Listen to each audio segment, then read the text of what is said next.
শেখ হাসিনার বিরুদ্ধে মানবতা বিরোধী অপরাধে দ্বিতীয় দিনের সাক্ষ্য আজ। জুলাই মামলায় তদন্তে ধীর গতি, জড়িত পুলিশ দিয়ে তদন্ত না করার আহ্বান। মুক্তিযুদ্ধ ২৪-এর গণ অভ্যুত্থানের প্রেক্ষাপটে জুলাই ঘোষণাপত্র থাকছে আওয়ামী গুম খুন গণহত্যা দুর্নীতির বিচার দাবি। প্রধান উপদেষ্টার মালয়েশিয়া সফরে খুলতে পারে নতুন শ্রমবাজার। আসিয়ানের সদস্য প্রাপ্তিতে সমর্থন আদায় সহ ৬টি সমঝোতার আশা। চা শ্রমিকদের খাদ্য সহায়তায় অনিয়মের অভিযোগ পঞ্চায়েত সভাপতি সম্পাদকের বিরুদ্ধে।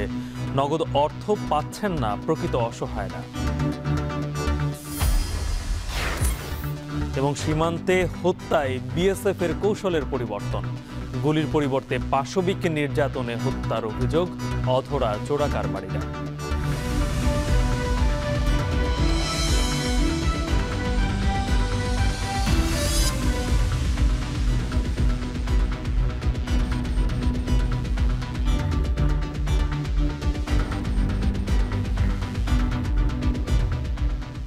স্বাগত। এখন বাণিজ্যে শুনছিলেন শিরোনাম, আর পুরো আয়োজন জুড়ে সঙ্গে আছি গালিব ইবনে রিয়াজ।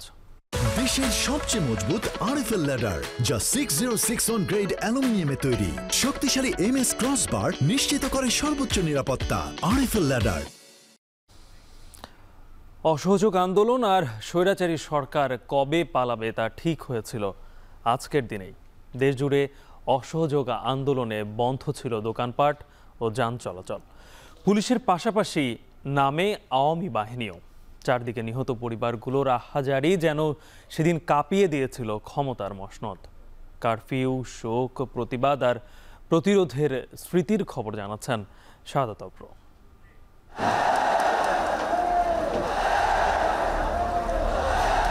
রাজপথে আছি, রাজপথে থাকবো, রাজপথে আমাদের ঠিকানা।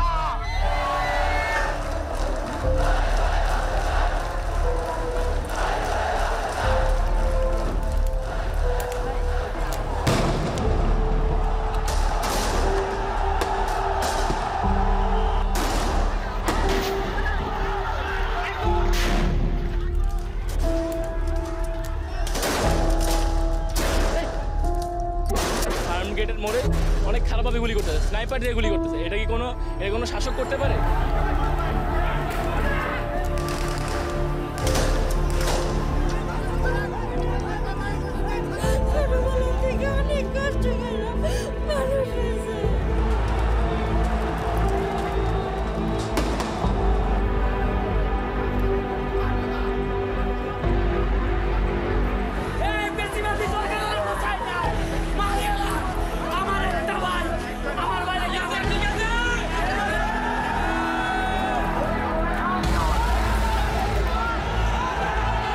কারফিউ, গুলি, রক্তে রাঙা আরো একটি দিন।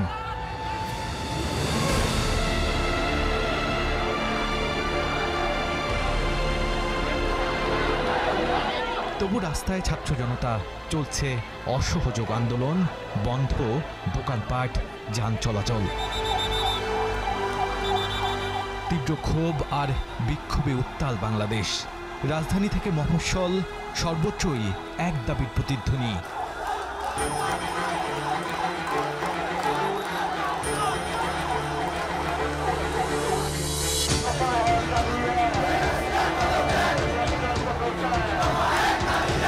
তখনও জুলাই শেষ হয়নি। ৩৫ জুলাই।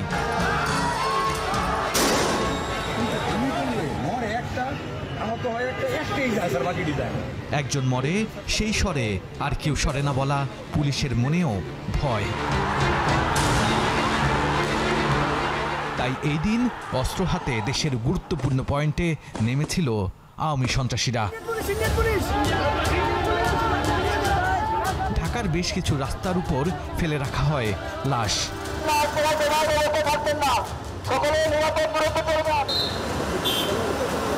সন্ধ্যা ৬টা থেকে রাজধানী সহ সব বিভাগীয় শহরে জারি করা হয় কারফিউ। একই সাথে সরকার আগামী ৩ দিনের জন্য সাধারণ ছুটি ঘোষণা করে। অসহযোগ আন্দোলনের ঘোষণা দেওয়া হলো, যেখানে হচ্ছে সর্বস্তরের সর্বশ্রেণীর জনগণ তারা স্বতঃস্ফূর্তভাবে সেখানে সাড়া দিয়েছিল। যে কোনো লোক যে কোনো অবস্থায় ঘরের বাইরে হলে তার বিরুদ্ধে আইনগত ব্যবস্থা গ্রহণ করা হবে। অন্যদিকে ছাত্ররা হলের তালা ভেঙে দখল নেয় হলগুলো। লং মার্চ টু ঢাকার যেই প্রোগ্রামটা আমরা দিয়েছি সেটা 6 তারিখে সফল নাও হতে পারে। একটা দিন হাসিনার হাতে সময় আছে 5 তারিখ। এই 5 তারিখের মধ্যে সে ঢাকার সকল পথ অবরুদ্ধ করে এবং দেখা যাচ্ছে তার অনুগত যে সেনা অফিসাররা আছে তাদেরকে ঢাকায় এনে সে কিন্তু একটা ভিন্ন একটা পরিস্থিতি তৈরি করতে পারে। কেননা আমরা এটা এগিয়ে আনি। শেখ হাসিনাকে পতন ঘটাতে হবে, এটা কিন্তু ওই যে জুলাইয়ের মধ্য জুলাই যখন 9 দফা দাবি দেওয়া হচ্ছে তখন থেকে ছাত্রদের পরিকল্পনার মধ্যে আছে, কিন্তু তারা সেটা একটা সঠিক সময়ের জন্য অপেক্ষা করছিল। বৈষম্য বিরোধী ছাত্র আন্দোলনের পক্ষ থেকে আসিফ মাহমুদ সজীব ভুইয়া ঘোষণা করে 6 তারিখ নয় আগামী 5ই আগস্ট পালিত হবে মার্চ টু ঢাকা। যেভাবে আওয়ামী লীগ ঢাকার বাইরে থেকে নারায়ণগঞ্জ গাজীপুর থেকে যেভাবে সন্ত্রাসীদেরকে ঢাকায় নিয়ে আসছে, তো আমরা যদি 6 তারিখে লং মার্চ করতে যাই তাহলে তো ঢাকায় আমরা ঢুকতেও পারবো না। আমি একটা ভিডিও বার্তা দিয়ে প্রথম ঘোষণা করি যে 6 তারিখের লং মার্চটাকে আমরা 5 তারিখে নিয়ে আসছি।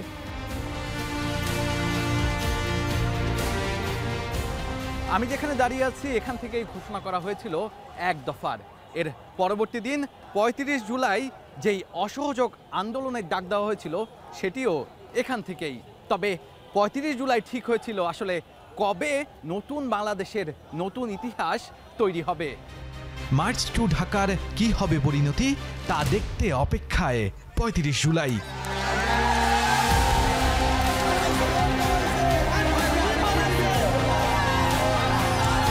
এরপর লাখো মানুষ নেমে এলো রাজপথে। আবারও একবার বুলেট বোমার কাছে মাথা নোয়ায়নি বাংলাদেশ। শাহাদাত অভ্র, এখন ঢাকা। গণ অভ্যুত্থানের 1 বছরের মাথায় জুলাই ঘোষণাপত্র চূড়ান্ত করেছে অন্তর্বর্তী সরকার। কাল মানিক মিয়া এভিনিউয়ে ফ্যাসিবাদ বিরোধী সব পক্ষের উপস্থিতিতে এই ঘোষণাপত্র পাঠ করবেন প্রধান উপদেষ্টা। মহান মুক্তিযুদ্ধ সহ অতীতের বিভিন্ন গণতান্ত্রিক সংগ্রাম থেকে শুরু করে জুলাই গণ অভ্যুত্থানের প্রেক্ষাপটের বর্ণনা থাকবে জুলাই ঘোষণাপত্রে। আরও থাকবে আওয়ামী শাসনামলে গুম, খুন, গণহত্যা ও নিপীড়নের উল্লেখ। পাশাপাশি দাবি থাকবে গণহত্যার বিচার সহ শোষণমুক্ত বৈষম্যহীন সমাজ ও রাষ্ট্র সংস্কারের। আরও জানাচ্ছেন হাসিব বিল্লাহ। ছাত্র জনতার আন্দোলনে আওয়ামী লীগ সরকার পতনের পর গণঅভ্যুত্থানের একটি ঘোষণাপত্র প্রকাশের উদ্যোগ নেয় বৈষম্য বিরোধী ছাত্র আন্দোলন ও জাতীয় নাগরিক কমিটি। গত বছরের শেষ দিন 31 ডিসেম্বর ওই ঘোষণাপত্র প্রকাশের কর্মসূচি দেয়া হয়। তখন ঐক্যের স্বার্থে অভ্যুত্থানের সকল পক্ষকে সঙ্গে নিয়ে ঘোষণাপত্র তৈরির আশ্বাস দেয় সরকার। তবে থমকে যায় এর অগ্রগতি।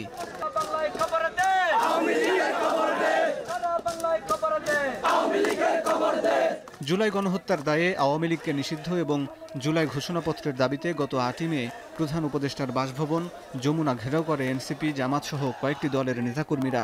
এর একদিন পর জানানো হয় 30 কার্যদিবসের মধ্যে জুলাই ঘোষণাপত্র প্রকাশ করবে সরকার।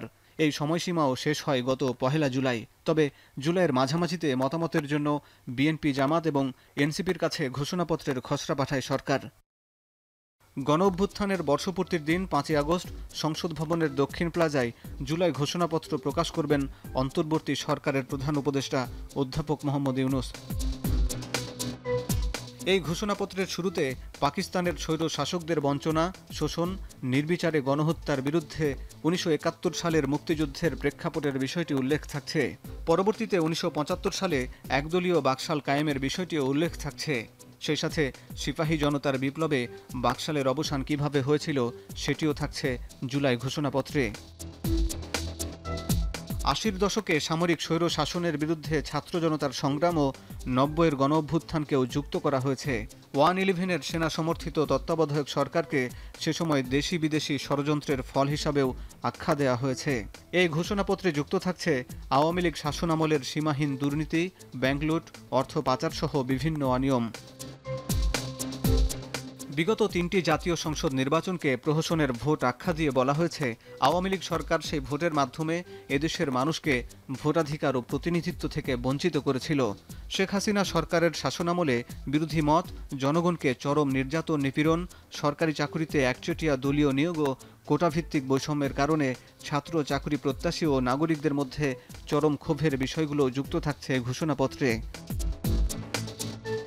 এর বিরুদ্ধে বৈষম্য বিরোধী ছাত্র আন্দোলনের ডাকে জনতার অভ্যুত্থান, অন্তর্বর্তী সরকার গঠনের প্রেক্ষাপট, আগামীতে বাংলাদেশে অবাধ সুষ্ঠু নির্বাচনের অঙ্গীকার, আওয়ামী লীগ আমলের সকল গুম খুন দুর্নীতির বিচার ও জনগণের আকাঙ্ক্ষা পূরণে সংস্কার উদ্যোগের বিষয়গুলো যুক্ত করা হচ্ছে জুলাই ঘোষণাপত্রের চূড়ান্ত খসড়ায়।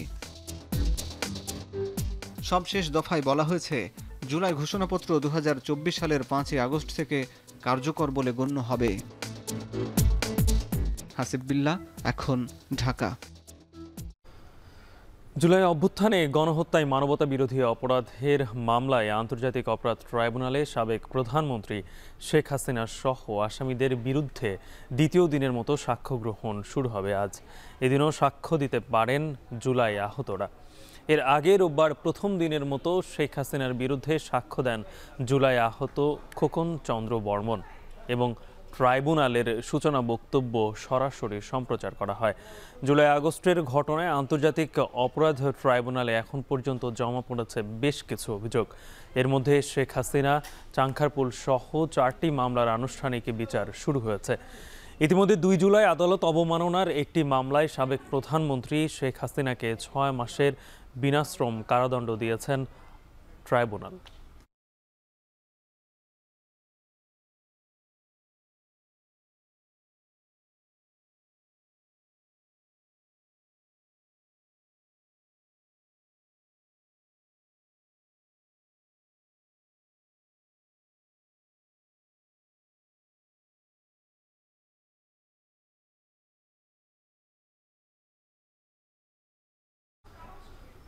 জুলাই আগস্টের হত্যাযজ্ঞের ঘটনায় বিচারিক আদালতে চলমান শতাধিক মামলা। এখন পর্যন্ত আওয়ামী লীগের 110 জনের বেশি মন্ত্রী, এমপি, আমলা ও নেতাকর্মী গ্রেপ্তার হলেও পলাতক প্রকৃত নির্দেশদাতারা। এদিকে অভ্যুত্থানের 1 বছর হলেও মামলাগুলোর তদন্ত চলছে ধীর গতিতে। হত্যায় জড়িত পুলিশ সদস্যদের দিয়েই তদন্ত করলে তা প্রশ্নবিদ্ধ হবে বলছেন ছাত্রনেতারা। তবে বিশেষ টাস্কফোর্স গঠন করে এসব মামলা পরিচালনা করার পরামর্শ দেন আইন বিশেষজ্ঞরা। আরও জানাচ্ছেন রাব্বি হোসেন।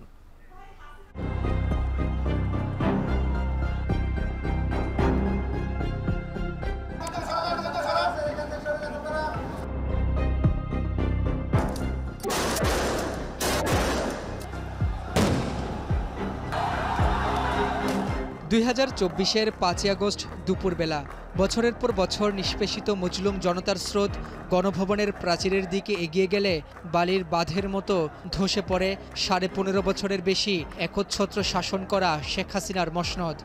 ঘটে যায় রক্তাক্ত এক গণঅভ্যুত্থান।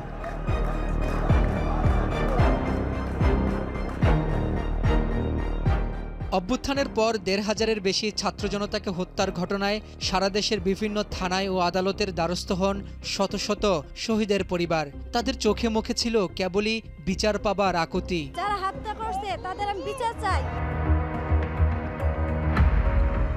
একে একে হত্যা ও হত্যাচেষ্টার অভিযোগে শেখ হাসিনা সহ আওয়ামী লীগ ও 14 দলের নেতাদের নামে সারা দেশে প্রায় 1,000-এর বেশি মামলা হয়েছে, যার মধ্যে প্রায় 600-র বেশি হত্যা মামলা। মামলাগুলোতে এখন পর্যন্ত পুলিশের প্রায় 1,000 সদস্যকে আসামি করা হয়েছে, যার মধ্যে অন্তত 5 জন সাবেক আইজিপি, সাবেক অতিরিক্ত কমিশনার 41 জন, সাবেক ও বর্তমান ডিআইজি 24 জন, সাবেক ও বর্তমান এসপি 62 জনের নাম পাওয়া যায়। বাকিরা পুলিশের এসআই, এএসআই ও কনস্টেবল। রক্তাক্ত অভ্যুত্থানে শহীদ হওয়া শত শত পরিবারের চোখে এখনও জুলাইয়ের দগ্ধ স্মৃতি। প্রিয়জনের জীবনের বিনিময়ে এখন তারা শুধুই বিচার চান। কিন্তু জুলাই আগস্টের ঘটনায় দায়ের করা মামলার প্রধান আসামিরা গ্রেপ্তার না হওয়ায় বিচার পাওয়া নিয়ে হতাশ অনেকেই। 5 আগস্টের পর গ্রেপ্তার হন সাবেক 2 আইজিপি চৌধুরী আবদুল্লাহ আল মামুন ও শহীদুল হক, ডিএমপির সাবেক কমিশনার আসাদুজ্জামান মিয়া ও আবদুল্লাহিল কাফি সহ পুলিশের একাধিক ঊর্ধ্বতন কর্তা। ঢাকার মামলাগুলোতে সবচেয়ে বেশি নাম এসেছে সাবেক অতিরিক্ত আইজিপি মনিরুল ইসলাম, ডিএমপি কমিশনার হাবিবুর রহমান, সাবেক ডিবি প্রধান হারুনুর রশিদ, বিপ্লব কুমার সরকার ও ইকবাল হোসেনের নাম, যারা এখনও ধরাছোঁয়ার বাইরে। প্রশাসন বাহিনীকে যদি সে প্রেসার ক্রিয়েট করতো যে না এই হত্যার বিচার আগে করা লাগবে, তাহলে কিন্তু তারা হয়তোবা দু একজনের মামলা নিয়ে অবশ্যই কাজ করতে এবং সাজাও হয়তো দু একজনের। আমরা কি দেখি, যে কয়জনকে ধরছে, যে কয়জনের আওয়ামী লীগের কর্মকর্তাকে ধরছে, তারা কি করে, তাদের চেহারা দেখলে কি বোঝা যায় তারা কোনো নির্যাতনে আছে বা রিমান্ডে আছে? এছাড়া প্রায় ৭০% মামলার প্রধান আসামি ওবায়দুল কাদের, আসাদুজ্জামান খান কামাল সহ আওয়ামী লীগের শীর্ষ নেতারা। ৫ই আগস্টের পর আওয়ামী লীগের প্রায় ১১০ জনের বেশি সাবেক মন্ত্রী, প্রতিমন্ত্রী, সংসদ সদস্য সহ অসংখ্য নেতাকর্মী গ্রেপ্তার হয়ে কারাগারে আছেন, যাদের মধ্যে রয়েছে আনিসুল হক, সালমান এফ রহমান, দীপুমণি, রাশেদ খান মেনন, হাসানুল হক ইনু সহ একসময়ের আওয়ামী প্রভাবশালীরা। রয়েছেন সাবেক প্রধান বিচারপতি ABM খায়রুল হক, রয়েছেন সাবেক একাধিক আমলা ও নির্বাচন কমিশনাররাও। তবে জুলাই গণহত্যায় সরাসরি নির্দেশদাতা ও সরাসরি হত্যাকাণ্ডে জড়িত হিসেবে যাদের নাম মামলায় যুক্ত করা হয়েছে অধিকাংশই গ্রেপ্তার হয়নি। এ নিয়ে খুব জুলাই শহীদ স্বজনদের। খোঁজাখুঁজির পরে আমার ছেলের উপরে ৮-১০টা লাশ ছিল, এই লাশ সরাইয়া আমি লাশ চিহ্নিত করে বাড়ি করছি। আমি চাই ডক্টর নিউজ থাকতে আমাদের মামলার আমাদের একটা সুরাহা করতে সে যায়। সোশ্যাল মিডিয়া খুললেই দেখতে পারি শেখ হাসিনা আমাদেরকে থ্রেট দিচ্ছে, ওবায়দুল কাদের থ্রেট দিচ্ছে, আসাদুজ্জামান কামাল থ্রেট দিচ্ছে। তাদেরকে যদি আমরা ধরতে না পারি তাহলে যেই পরিস্থিতি তৈরি হবে, আগামীতে ২৪-এ ২০০০ শহীদ হয়েছে, আওয়ামী লীগ যদি কোনোভাবে ফিরে আসে, আমরা মনে করি তারা সেটা ২ লাখে রূপান্তরিত করবে। অথচ এদিকে বিচার শুরুর আগেই জুলাই আগস্টের ঘটনায় দায়ের করা মামলাগুলো নিয়ে প্রশ্ন উঠেছে নানা মহলে। ব্যক্তিগত কিংবা রাজনৈতিক প্রতিহিংসাবশত জুলাই হত্যার সঙ্গে জড়িত নন এমন মানুষদের নাম যুক্ত করে করা হয়েছে মামলা বাণিজ্য। অধিকাংশ মামলার বাদীপক্ষের আইনজীবী বিএনপিপন্থী। কিছু লোকের নাম আসছে, পুলিশ ওদেরকে ধরছে না বা ধরার জন্য আমরা বলছিও না। যাকে আসামি করা হয়েছে সে নির্দোষ, তার কোনো কিছু এখানে প্রমাণ পাওয়া যায় নাই, তাকে তো ওই মামলা তাকে তো আর তিনি এই আসামি হিসাবে অভিযোগপত্রে পাঠাবেন। জুলাই আগস্টের ঘটনায় ১ বছরে এসে বিচারিক আদালতে দায়ের করা মামলাগুলোর তদন্ত চলছে ধীরগতিতে। এদিকে ছাত্র জনতাকে গুলি করে হত্যায় জড়িত পুলিশ কর্মকর্তাদের দায়িত্বে রেখে মামলা তদন্ত করলে তা প্রশ্নবিদ্ধ হবে বলছেন জাতীয় নাগরিক পার্টির নেতা আখতার হোসেন।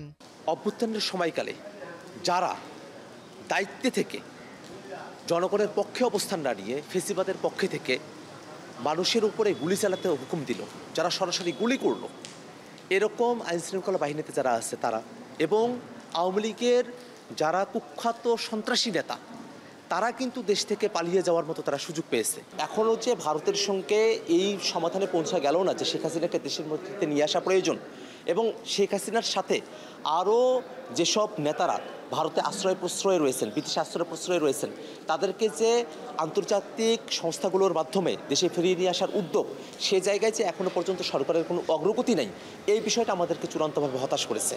আইন বিশেষজ্ঞরা বলছেন স্বচ্ছতা নিশ্চিতে বিশেষ টাস্কফোর্স গঠন করে জুলাই আগস্টের মামলা পরিচালনা করার কথা। সবচেয়ে বড় কথা, বড় কালফিটটা বাইরে চলে গেছে, অজ্ঞাতনামা যাদেরকে দিছে এলাকার এই ছোটোখাটো এদেরকে গ্রেপ্তার করে এদের একটা হয়রানি হচ্ছে এবং বাণিজ্য হচ্ছে, এগুলো বন্ধ হওয়া দরকার। এগুলো আইনের শাসনের জন্য বন্ধ হওয়া দরকার। আমি মনে করি পলিটিক্যাল পার্টি এইসব ইস্যুতে ঐক্যমত্য পোষণ করে বিচারের ক্ষেত্রে সবাই ঐক্য হয়ে একটা টাইম ফ্রেম বেঁধে দিবে এবং কে কোথায় কীভাবে সহযোগিতা করবে, সাক্ষী, উইটনেস বা এভিডেন্স এগুলো সরবরাহের জন্য একটা টাস্কফোর্স গঠন করার মধ্য দিয়ে, স্পেশাল একটা আয়োজনের মধ্য দিয়ে এগুলো অ্যাড্রেস করবে বলে আমি মনে করি। সব মিলিয়ে বাস্তবতা এটাই, জুলাই আগস্টের ঘটনায় এখনও মামলা হচ্ছে বিচারিক আদালতে। মামলাগুলোতে কতজন তদন্তকারী কর্মকর্তা কাজ করছে তারও সঠিক হিসেব নেই। এমন পরিস্থিতিতে বিচার নিশ্চিতে সরকারকে আরও মনোযোগী হওয়ার তাগিদ জানান শহীদ পরিবারগুলো। রাব্বি হোসেন, এখন, ঢাকা। আন্তর্জাতিক অপরাধ ট্রাইব্যুনাল থেকে সবশেষ খবর জানাতে এই মুহূর্তে সরাসরি যুক্ত হচ্ছেন সহকর্মী জাহিদ হাসান। জাহিদ, ট্রাইব্যুনালের সাক্ষ্য গ্রহণ কখন শুরু হবে আর আজকে কয়জন সাক্ষ্য দিবেন, আর আজকেও কি এই সরাসরি সম্প্রচার করা হবে কিনা? গালিব সাবেক প্রধানমন্ত্রী আওয়ামী লীগ সভাপতি শেখ হাসিনার বিরুদ্ধে আন্তর্জাতিক অপরাধ ট্রাইব্যুনালে 5টি অভিযোগে মামলা দায়ের করা হয়েছে। এই 5টি অভিযোগে তার বিরুদ্ধে গতকালই সাক্ষ্য গ্রহণ শুরু হয়েছে এবং গতকাল একজন সাক্ষী দিয়েছেন যিনি জুলাইয়ের আন্দোলনের একজন ভুক্তভোগী, তিনি আহত এবং তিনি তার অঙ্গ হারিয়েছেন। আজকে দুজন সাক্ষীর সাক্ষ্য দেওয়ার কথা আমরা জানতে পেরেছি, তবে তাদের নাম পরিচয় এখন পর্যন্ত আমরা জানতে পারিনি। আন্তর্জাতিক অপরাধ ট্রাইব্যুনালের যারা প্রসিকিউশন টিমে রয়েছেন তারা সাক্ষীদের নিরাপত্তা, তাদের তথ্যর যেই গ্রহণযোগ্যতা, এই কারণে তারা সাক্ষীদের নাম এই সাক্ষ্য গ্রহণের আগে তারা গোপন রাখেন এবং এটি আইনগতভাবে সুযোগ রয়েছে। এ কারণে যখন সাক্ষী শুরু হবে, আদালতের কার্যক্রম শুরু হবে আজকে, 3 সদস্যের যে ট্রাইব্যুনাল রয়েছে বিচারপতি গোলাম মর্তুজা মজুমদারের নেতৃত্বে, সেই ট্রাইব্যুনালে যারা সাক্ষী দিবেন যখন সাক্ষী শুরু হবে তখন তাদের আমরা নাম পরিচয় জানতে পারবো। তবে তাদের কোনোভাবেই তাদের বিষয়ে বিস্তারিত গণমাধ্যমে বলা যাবে না, এটি অনুরোধ করা হয়েছে গতকালকেই। একই সঙ্গে যারা এই আজকে সাক্ষী গ্রহণ করবেন তাদের সাক্ষ্য গ্রহণ সরাসরি সম্প্রচার করা হবে না, কারণ শুধু সূচনা বক্তব্যই গতকালকে সম্প্রচার করা হয়েছে। আজকে যারা সাক্ষী দিবেন এই সাক্ষীদের সাক্ষ্য গ্রহণ যে পর্ব সেটি কোনোভাবেই সরাসরি সম্প্রচার করা যাবে না এবং তাদের বিস্তারিত পরিচয় গণমাধ্যমে বলা যাবে না বলেই এটি তারা অনুরোধ করেছেন প্রসিকিউশন টিমের পক্ষ থেকে।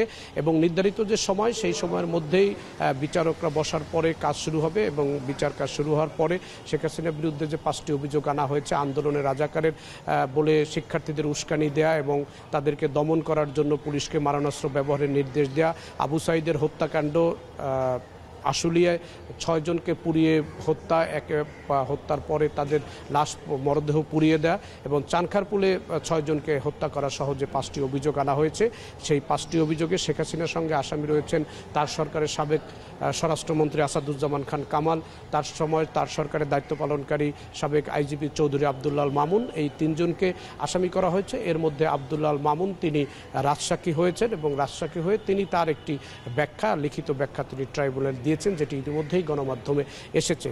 তিনি গতকালকে ট্রাইব্যুনাল উপস্থিত ছিলেন, তার উপস্থিতিতেই সাক্ষী দেওয়া হয়েছে এবং তখন পুলিশের কি ভূমিকা ছিল সেই বিষয়গুলো গতকালকে যিনি ভুক্তভোগী ছিলেন তিনি সেই সাক্ষী দিয়েছেন।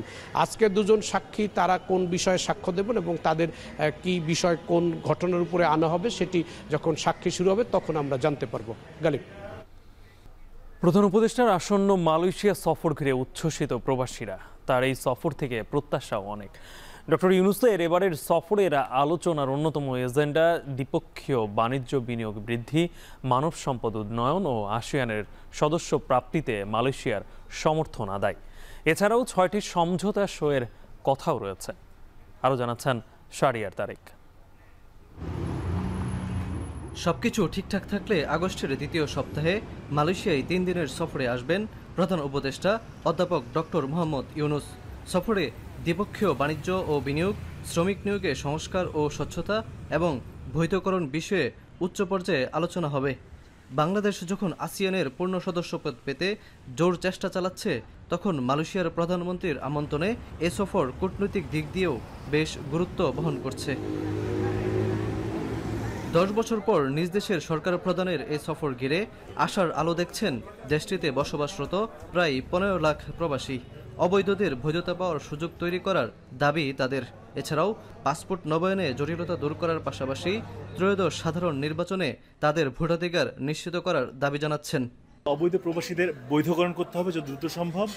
পাসপোর্ট রিনিউ করার বিষয়ে এই প্রসেসটা খুবই জটিল, সো পাসপোর্ট যাতে খুবই দ্রুত এবং সহজ মাধ্যমে রিনিউ করা যায় এই বিষয়ে আমরা হেল্প চাইব। ডিজিটাল পদ্ধতিতে এখন বাংলাদেশ বিশ্ব অনেক আগায় গেছে, তো ওয়ান স্টপ পদ্ধতির মাধ্যমে যদি এক ছাদের নিচে সব কিছু করা যেত, আমার বাংলাদেশি ভাই বোনরা বা আমাদের মতন প্রবাসীরা এত হয়রানির শিকার হতো না। এদিকে দেশটিতে বসবাসরত ব্যবসায়ী বাংলাদেশিরা বলছেন, এটি কেবল 2 রাষ্ট্রপ্রধানের বৈঠক হতে চলছে না, 2 বন্ধুরও বৈঠক হবে। তাই অনেক কিছু অর্জনের সুযোগ আছে বাংলাদেশের। কর্মীদের স্বার্থ রক্ষায় আউটসোর্সিং পদ্ধতি পুনরায় চালু করা এবং কর্মী নিয়োগ ব্যবস্থায় স্বচ্ছতার বিষয়ে আলোচনার পরামর্শ তাদের। এছাড়াও দেশের বাণিজ্য বিনিয়োগ সম্প্রসারণ ও মর্যাদা বাড়াতে আসিয়ানভুক্ত হওয়ার জোর আহ্বান তাদের। বাংলাদেশ অনেক দিন পর্যন্ত চেষ্টা করে যাচ্ছে আসিয়ানের সদস্য হওয়ার জন্য। আমরা মনে করি এই সফরের মাধ্যমে আমরা মালয়েশিয়ার সেই ভোট বা আসিয়ানের সদস্য হওয়ার যে দিকটা, সেটা মনে হয় আমরা আনোয়ার ইব্রাহিম থেকে পাবো বলে আশা করছি এই সফরের মাধ্যমে। অনেক কাজ জানে বুঝে, তাদের অনেক বেতন।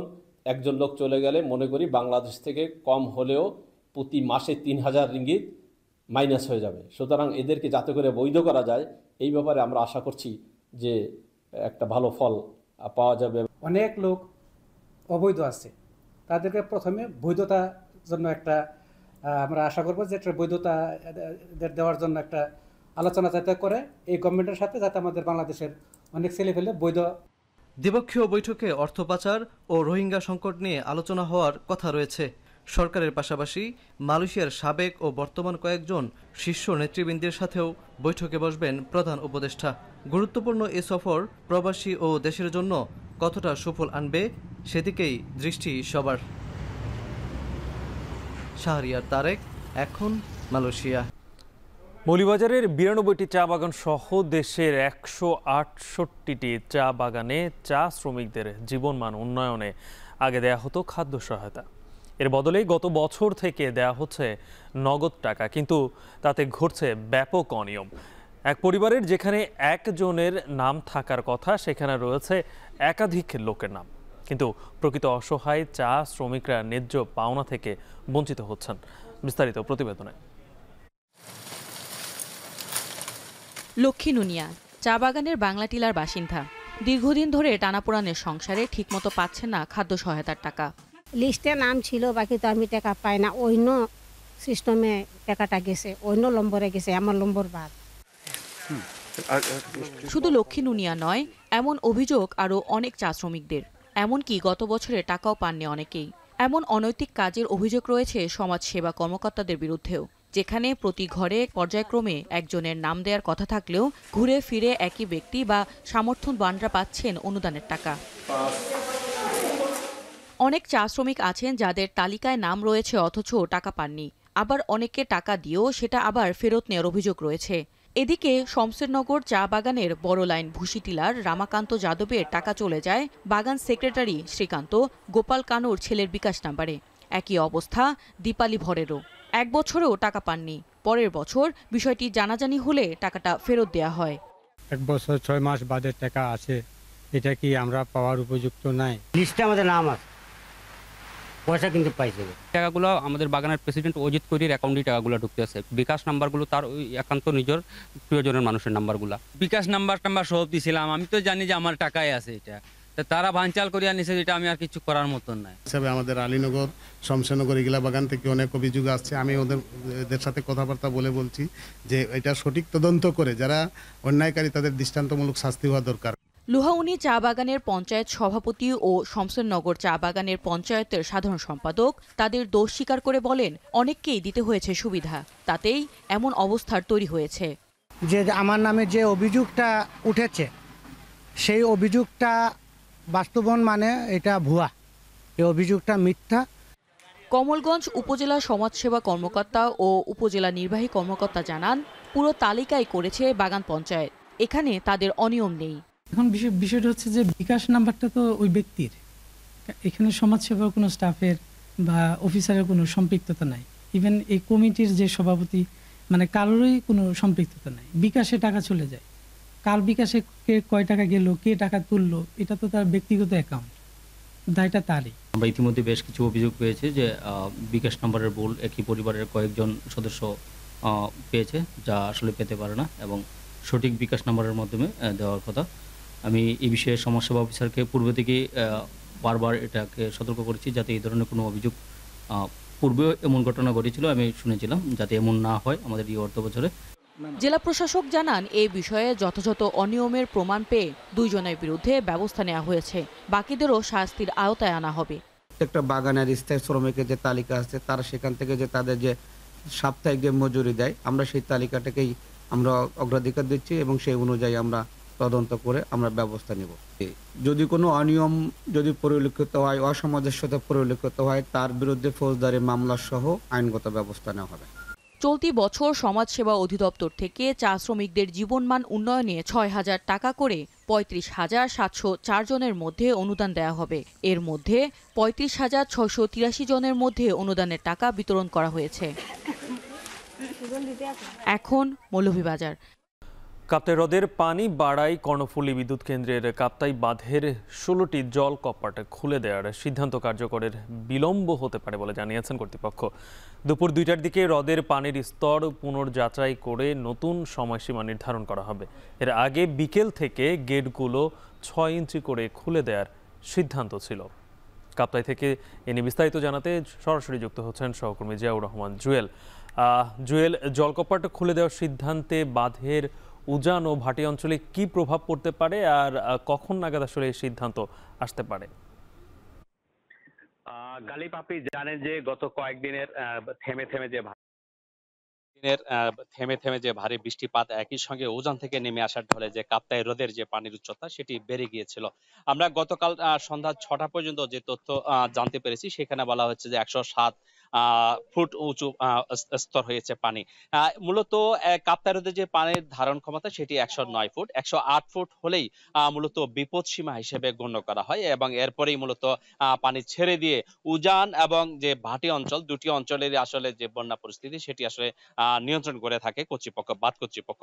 এর মধ্যে আপনি জানেন যে রাঙামাটি সদর, কাপ্তাই এবং লংগদু, বাঘাইছড়ি, বরকল এবং জুরাছড়ি এই ৬টি উপজেলার যে নিম্নাঞ্চলগুলো রয়েছে সেখানে আসলে এই কয়েকদিনের বৃষ্টিপাতে তলিয়ে গিয়েছে, যেখানে যোগাযোগ এবং অন্যান্য যে যাতায়াতের ব্যবস্থা সেটি আসলে একেবারে বলা যায় যে দুঃসহ অবস্থা তৈরি হয়েছে। এর মধ্যেই আসলে জেলা প্রশাসন এবং যে কাপ্তাই বাঁধ কর্তৃপক্ষ রয়েছে তারা হলে সিদ্ধান্ত নিয়েছিলেন গতকাল রাতে যে আজ বিকাল ৩টা নাগাদ মূলত কাপ্তাইয়ের যে বাঁধ রয়েছে ১৬টি জলকপাট ৬ ইঞ্চি করে খুলে দেওয়া হবে, যেখানে অন্তত প্রতি সেকেন্ডে ৯,০০০ কিউসেক পানির নির্গমন হবে এই কর্ণফুলী নদীতে। একই সঙ্গে আপনি জানেন যে কাপ্তাই যে ৫টি ইউনিটে বিদ্যুৎ উৎপাদন হচ্ছে সেখানে আসলে ২২২ মেগাওয়াট প্রতি সেকেন্ডে বিদ্যুৎ উৎপাদিত হয়ে জাতীয় গ্রিডে যুক্ত হচ্ছে।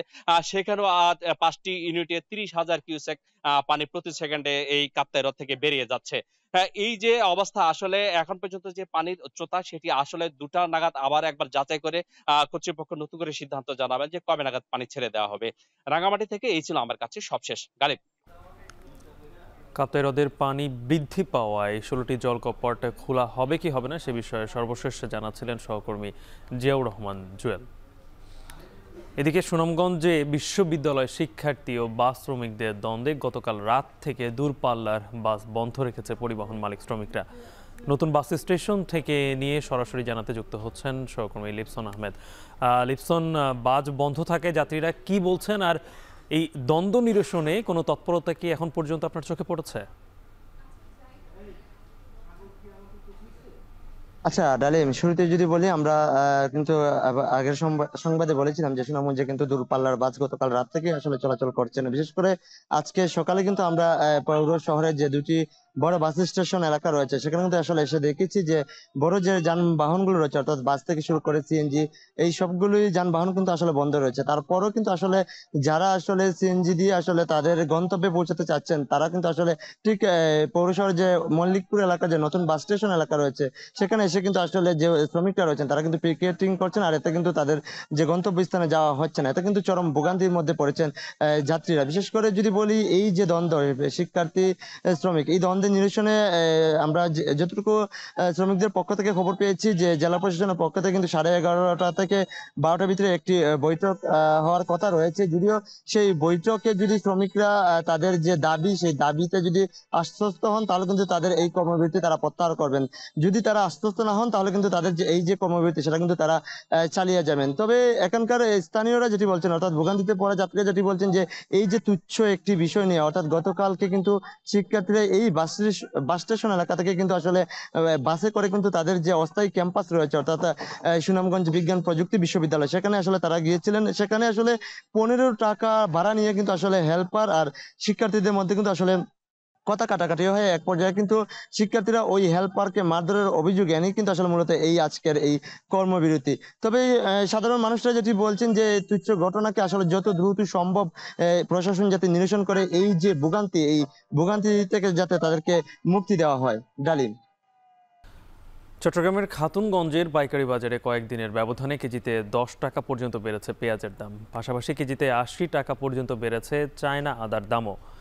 খাতুনগঞ্জ থেকে এ নিয়ে বিস্তারিত জানাতে যুক্ত হচ্ছেন সহকর্মী কাজী মাহফুজ।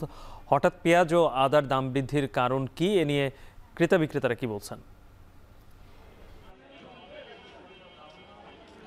গালিব, গত 2-3 দিন আগেও আমরা দেখেছি চট্টগ্রামের পাইকারি বাজার এই খাতুনগঞ্জে পেঁয়াজ বিক্রি হয়েছিল 50 থেকে 55 টাকায়। সে পেঁয়াজ আজকের বাজারে এসে অর্থাৎ 2-3 দিনের ব্যবধানে বিক্রি হচ্ছে 65 থেকে 68 টাকায়। প্রায় কেজিতে 10 থেকে 12 টাকা পর্যন্ত পেঁয়াজের দাম বেড়েছে। আর আদার ক্ষেত্রেও আমরা দেখছি যে সপ্তাহ 10 দিনের ব্যবধানে 80 টাকা পর্যন্ত কেজিতে বেড়েছে। পেঁয়াজের ক্ষেত্রে এখানে যারা ব্যবসায়ী আছেন তারা বলছেন মূলত গত কিছুদিন ধরে বাজারে পেঁয়াজের সরবরাহ কমেছে। সেই ক্ষেত্রে তারা বলছেন মূলত কৃষকরা মোকাম পর্যায়ে পেঁয়াজ না আনার কারণে তার প্রভাবটি মূলত এই বাজার কেন্দ্রিক অর্থাৎ ভোক্তা এবং খুচরা পর্যায়ে এসে পড়েছে। আমরা দেখতে পাচ্ছি চট্টগ্রামের খাতুনগঞ্জের এই বাজারে প্রতিদিন কিন্তু 25 থেকে 30 ট্রাক পেঁয়াজ ঢুকে, কিন্তু আজকে গত কয়েকদিন ধরে 10-12 ট্রাক এরকম পেঁয়াজ আসছে। সেটি আসলে বাস্তবেই দেখা যাচ্ছে যে তার প্রভাবটি পড়েছে। এক্ষেত্রে যদি মোকাম পর্যায়ে পেঁয়াজের সরবরাহ বাড়ানো যায় তবে দাম কমে আসবে বলছেন এখানকার ব্যবসায়ীরা। আর আদার ক্ষেত্রে যে বিষয়টি আমরা দেখতে পাচ্ছি, চায়না আদা 10 দিন আগেও কিন্তু চট্টগ্রামের এই খাতুনগঞ্জের বাজারে বিক্রি হয়েছিল পাইকারিতে 120 থেকে 122 টাকায়। তবে আজকের বাজারে এসে আমরা দেখতে পাচ্ছি পাইকারিতে 200 থেকে 210 টাকা কেজিতে আদা বিক্রি হচ্ছে। এখানে যারা আদা আমদানি করেন তারা বলছেন মূলত চীনে বুকিং রেট বেড়ে যাওয়ার কারণে আদার দাম অর্থাৎ আমদানিতে তার প্রভাব পড়েছে, যেটি ভোক্তা এবং খুচরা পর্যায়ে এসে বেশি দামে বিক্রি করতে হচ্ছে। আমরা দেখতে পাচ্ছি আজকের বাজারে চায়না আদা বিক্রি হচ্ছে কেজিতে 200 থেকে 210 টাকায় এবং খুচরা পর্যায়ে গিয়ে সেটি 220 থেকে 230 টাকায় বিক্রি হচ্ছে। তো ব্যবসায়ীরা বলছেন যদি বুকিং রেট না কমে সেক্ষেত্রে চায়নার যে রসুন রয়েছে সেখানেও কিন্তু তার প্রভাবটি পড়তে পারে। যদিও আমরা দেখতে পাচ্ছি চট্টগ্রামের খাতুনগঞ্জের বাজারে রসুনের দাম এখনও স্থিতিশীল রয়েছে। তো সব কিছু মিলিয়ে আমার কাছে এই খাতুনগঞ্জের বাজার থেকে পেঁয়াজ রসুন আদার সর্বশেষ তথ্য ছিল। চট্টগ্রামের খাতুনগঞ্জ থেকে যুক্ত ছিলেন সহকর্মী কাজী মাহফুজ। কাজ হোক চাই সাথে এক্সপার্ট চাই, না টাইট লুজ যদি করতে হয় তবে এক্সপার্ট টুলস এই নিশ্চিত জয়। এক্সপার্ট হার্ডওয়্যার টুলস, সকল কাজের এক্সপার্ট সমাধান। নিজেদের অপরাধ ঢাকতে সীমান্ত হত্যার কৌশলে পরিবর্তন করেছে বিএসএফ। এতদিন গুলি করে হত্যা করলেও সম্প্রতি পাশবিককে নির্যাতনে মেরে ফেলছে তারা। সবশেষ শনিবার চাঁপাইনবাবগঞ্জের মাসুদপুর সীমান্তে 2 বাংলাদেশিকে অ্যাসিডে পুড়িয়ে হত্যার পর পদ্মায় ফেলে দিয়েছে প্রতিবেশী দেশটির সীমান্ত বাহিনী। স্থানীয়দের দাবি, অল্প দামে গরু দেওয়ার প্রলোভন দেখিয়ে ডেকে নিয়ে বিএসএফের হাতে বাংলাদেশিদের তুলে দিচ্ছেন ভারতীয় নাগরিকরা। সোহান মাহমুদের তথ্যছবিতে বিস্তারিত। বাংলাদেশে অন্তর্বর্তী সরকারের 11 মাসের শাসনামলে অন্তত 34 বাংলাদেশিকে গুলি করে হত্যা করেছে ভারতের সীমান্তরক্ষী বাহিনী বিএসএফ। তবে সম্প্রতি নিজেদের অপরাধ ঢাকতে সীমান্তের হত্যাকাণ্ডের কৌশল পরিবর্তন করেছেন তারা। এখন গুলি করে নয়, বরং বৈদ্যুতিক শক কিংবা অ্যাসিডে পুড়িয়ে হত্যার পর পদ্মা নদীতে ফেলে দেওয়া হচ্ছে বাংলাদেশিদের মরদেহ। সবশেষ শনিবার চাঁপাইনবাবগঞ্জের মাসুদপুর সীমান্তে মাছ ধরতে গেলে 2 বাংলাদেশিকে অ্যাসিডে পুড়িয়ে হত্যার ঘটনার পর ফের শুরু হয় আলোচনা। নদীতে গেছিল মাছ মারতে, সে ছেলেকে ভারতের পিচবোর্ড বিএসএফ এসে সে ছেলেকে উঠিয়ে নিয়ে সে ছেলেকে হত্যা করেছে। নির্যাতন করে শরীরে অ্যাসিড ঢেলে কুপিয়ে মেরে ফেল দিয়েছে। পরে আমরা খবর পেলাম এটা এই বাম ডাইন সাইডে এটাকে কেটে দিয়েছে, জিভে বার হয়ে গেছে। স্থানীয়রা বলছেন ভারতীয় নাগরিকদের সঙ্গে আতাত করে সীমান্ত এলাকায় গড়ে উঠেছে একটি গরু চোরাকারবারি চক্র। তারা এলাকার গরিব অসহায় ব্যক্তিদের টার্গেট করে 20 থেকে 30 হাজার টাকার প্রলোভন দেখিয়ে ভারতে গরু আনতে পাঠায়। এছাড়া অল্প দামে গরু দেওয়ার প্রলোভন দেখিয়ে ডেকে নিয়ে বাংলাদেশিদের বিএসএফের হাতে তুলে দেওয়া হচ্ছে বলে অভিযোগ স্থানীয়দের। কিন্তু ধরাছোঁয়ার বাইরে থেকে যায় চোরাকারবারি ও ভারতীয় নাগরিকরা। বাংলাদেশের অভ্যন্তরে থেকে ভারতের বিএসএফ কিন্তু তাদেরকে ধরে নিয়ে যায় এবং নৃশংসভাবে তাদেরকে হত্যা করে। আমাদের লোক ভারতের মধ্যে যদি যায় তারা অনেক রকম নির্যাতন করে মারে। তারা বিভিন্নভাবে কুপিয়ে লাশ গুম করে নিচ্ছে, আবার বিভিন্নভাবে অ্যাসিড বিভিন্ন জাতীয় পদার্থ হিসাবে তাদেরকে খাইয়ে মিশিয়ে তাদেরকে হত্যা করা হচ্ছে। তারা আমাকে খুব হেয়পন্ন চোখে দেখছে, তারা আমাদেরকে মূল্যায়নই করছে না। আইনগত ব্যবস্থা ছিল তারা ধরে নিয়ে যেত, তারা কাস্টমকে দিত অথবা থানাকে দিত, থানা কোর্টে দিত, কোর্ট তখন আপনার জেলে দিত। নৌ পুলিশের রাজশাহীর গোদাগাড়ি জোনের পরিদর্শক তহিদুর রহমানের কাছ থেকেও মিলেছে বাংলাদেশিদের হত্যা ও নির্যাতনের ভয়াবহ বর্ণনা। একটা হলো সবুর নাম, যেটা রাজশাহীতে লাশ পাওয়া গেছে, এটা হলো গায়ে তার ধারালো অস্ত্রের জখম আছে। কালকে একটা আছে সেলিম রেজা, একটা আছে শরীফুল। এই শরীফুলের গায়ে ফোস্কা জাতীয় এরকম ঝলসানো ফোস্কা আছে সমস্ত শরীরে। আর একটা হলো সেলিম রেজা ভিকটিম, তার গায়ে এরকম গুরুতর কাটা জখম আছে, অস্ত্রের ধারালো অস্ত্রের আঘাতের জখম। গেল 12 দিনে চাঁপাইনবাবগঞ্জ সীমান্তে 4 জনকে নির্যাতন করে হত্যা করেছে ভারতীয় সীমান্তরক্ষী বাহিনী বিএসএফ। সুষ্ঠু তদন্তের মাধ্যমে এসব হত্যাকাণ্ডের বিচার চান স্থানীয়রা। এখন চাঁপাইনবাবগঞ্জ। আন্তর্জাতিক প্রসঙ্গ। ইয়েমেন উপকূলে নৌকাডুবির ঘটনায় কমপক্ষে 68 জন আফ্রিকান শরণার্থী ও অভিবাসীর মৃত্যু হয়েছে এবং 74 জন নিখোঁজ রয়েছেন। জাতিসংঘের অভিবাসন সংস্থা IOM বিষয়টি নিশ্চিত করেছে। সংস্থাটি জানিয়েছে, ঝড়ো হাওয়ায় ইয়েমেনের আবিয়ান প্রদেশের সাকরা উপকূলে আরব সাগরে নৌকাটি উল্টে যায়। তখন নৌকাটিতে 154 জন ইথিওপিয়ান নাগরিক ছিলেন। তাদের মধ্যে 12 জনকে জীবিত উদ্ধার করা সম্ভব হয়েছে। IOM এর মতে 2024 সালে 60,000-এরও বেশি শরণার্থী এবং অভিবাসী ইয়েমেনে এসে পৌঁছেছেন।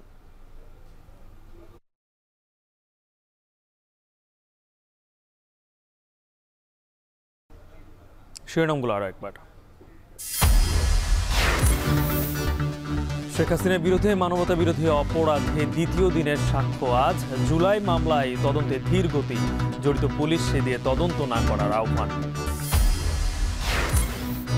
মুক্তিযুদ্ধ 24-এর গণ অভ্যুত্থানের প্রেক্ষাপটে জুলাই ঘোষণাপত্র থাকছে আওয়ামী গুম, খুন, গণহত্যা ও দুর্নীতির বিচার দাবি। প্রধান উপদেষ্টার মালয়েশিয়া সফরে খুলতে পারে নতুন শ্রমবাজার। আসিয়ানের সদস্য প্রাপ্তিতে সমর্থন আদায় সহ 6টি সমঝোতার আশা। চা শ্রমিকদের খাদ্য সহায়তায় অনিয়মের অভিযোগ পঞ্চায়েত সভাপতি সম্পাদকের বিরুদ্ধে। নগদ অর্থ পাচ্ছেন না প্রকৃত অসহায়রা। এবং সীমান্তে হত্যায় বিএসএফ-এর কৌশল পরিবর্তন। গুলির পরিবর্তে পাশবিক নির্যাতনে হত্যার অভিযোগ, অধরা চোরা কারবারিরা।